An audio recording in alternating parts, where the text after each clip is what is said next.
Hi. India is currently the world's fastest growing major economy. Yet we face a curious paradox. We are the second largest mobile manufacturer and a global hub for auto components. But manufacturing's contribution to our GDP has remained stubbornly stagnant between 14 to 17% for over 2 decades. The real economic problem isn't the lack of factories, it's the missing middle. So India's manufacturing landscape is polarized. We have millions of tiny, informal, micro enterprise and few massive conglomerates. What we lack are the mid-size Mittelstand, the companies like those in Germany that drives exports, innovation, and most importantly, mass employment at scale. So why does this matter? Because the service sector alone cannot absorb our entire demographic dividend.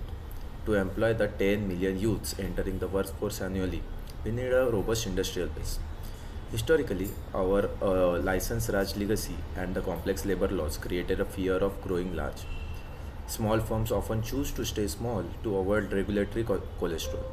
Even today, while the PLL schemes are there, production linked incentives, that has boosted assembly, we are still lagging in deep manufacturing.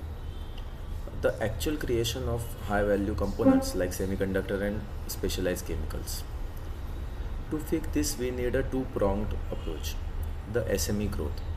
As outlined in the latest budget, we must scale the 10,000 crore fund to provide low cost credit for specifically for scaling up micro units into medium sized champion companies.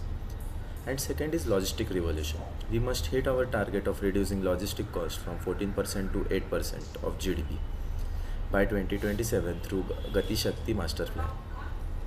The implementation.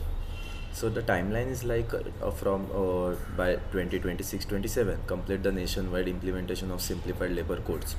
By 2030, the transition of at least 20% of informal workforce into formal, high productivity manufacturing roles. The barriers and conclusion. So the barriers remain significant: the high power cost, land acquisition hurdles, and the persistent skill gap. But the cost of inaction is a higher, a middle income trap, where the growth slows before we become a developed nation. India's path to Vikasit Bharat by 2047 doesn't just run through our IT hubs, it runs through the factory floors of our MSMEs. It's time we fill the missing middle. Thank you.